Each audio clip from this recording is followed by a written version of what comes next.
And we're going to protect Christianity. And I can say that. I don't have to be politically correct, or we're going to protect it. 2 Corinthians, right? 2 Corinthians 3:17. That's the whole ball game.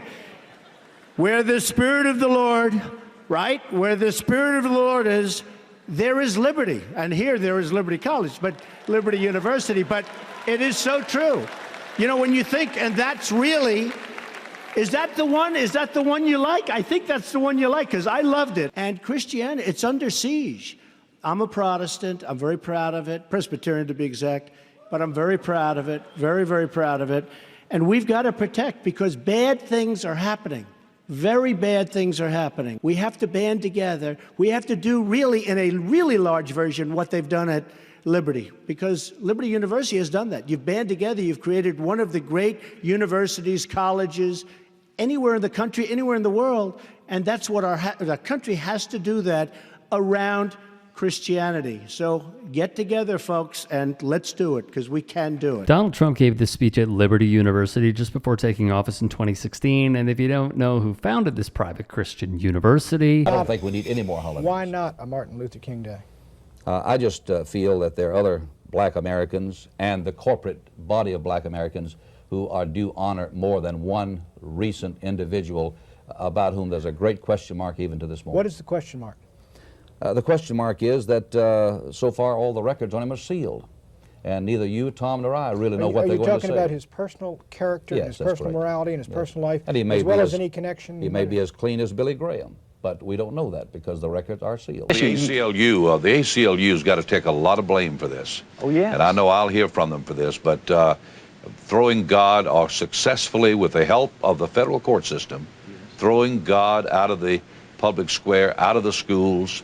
The abortionists have got to bear some burden for this, because God will not be mocked, and when we destroy 40 million little innocent babies, we make God mad. I really believe that the pagans and the abortionists and the feminists and the gays and the lesbians who are actively trying to make that an alternative lifestyle, the ACLU, People for the American Way, all of them who tried to secularize America, I point the finger in their face and say, you helped this happen. Well, I totally concur. This was evangelical leader Jerry Falwell speaking with now deceased televangelist Pat Robertson just days after the September 11th attacks, clearly showing all of us the contempt and hate he has for anyone who isn't following his particular flavor of Christianity. Whenever I'm counseling a couple who's having financial difficulties, I'll say, give me your budget now. What's your income? How much you're spending? Where are you putting it? And if I don't see tithes and offerings at the top, oh, so there's your problem right there. You're robbing from God. Oh, we can't afford right now, Pastor. No, you can't afford not to.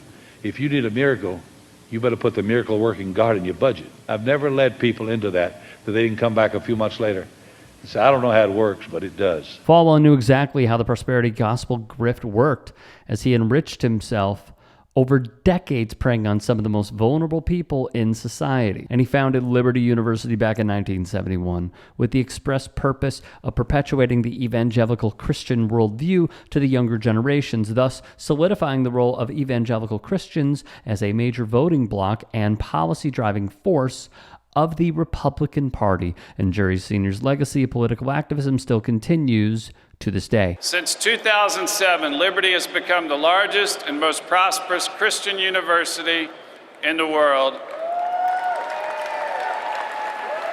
And I am convinced that Donald Trump can work that same magic for a nation with $19 trillion in debt. This is now disgraced former Liberty president Jerry Falwell Jr. stumping for Donald Trump at the RNC in 2016. We have never met such a genuine and loving family.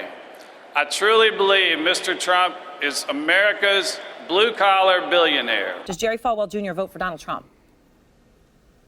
I'm going to vote for Donald Trump because I believe he's the best qualified to be president of the United States. What they don't understand about evangelicals is our whole faith is based on the theology of forgiveness, on the fact that we believe Jesus taught also that all of us are sinners. We all sin every day.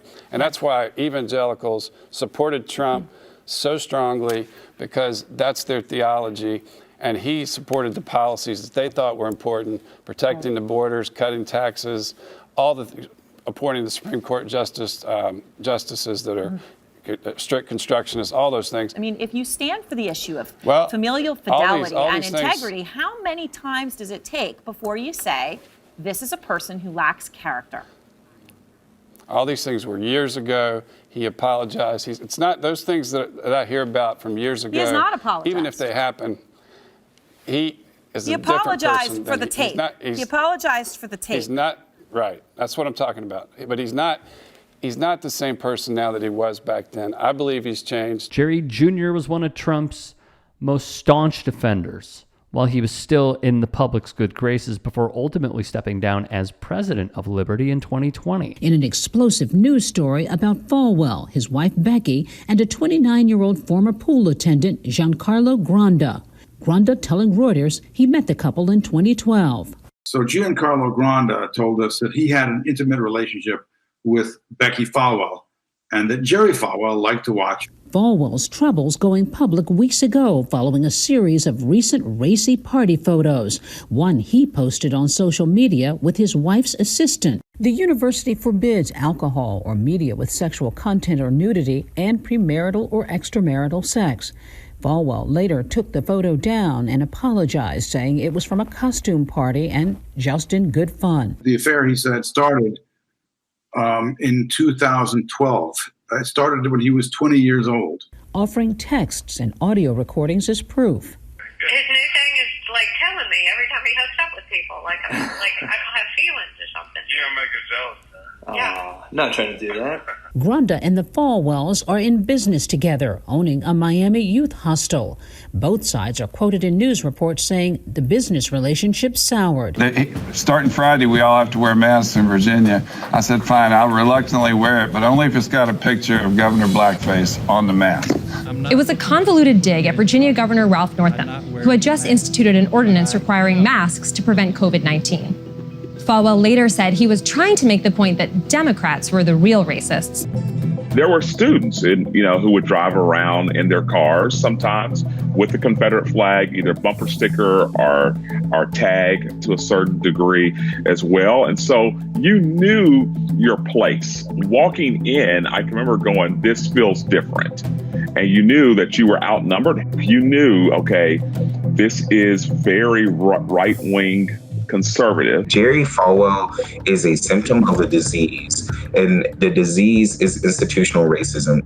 I'm calling you to the carpet to be the Christian that you say that you are, because I guarantee you, Jesus is not okay with this. Now, with all this history of this university in mind, we go to this year's Fiesta Bowl between Liberty and the Oregon Ducks, where Twitter user Brad Sesmat posted this video showing the disparity between the Liberty and Oregon fan sections. According to the uploader, this was just 2.5 minutes into the first quarter. Liberty was ranked 18th in the national rankings heading into the game and enjoyed an easy schedule, going undefeated the entire season without playing a ranked team all year.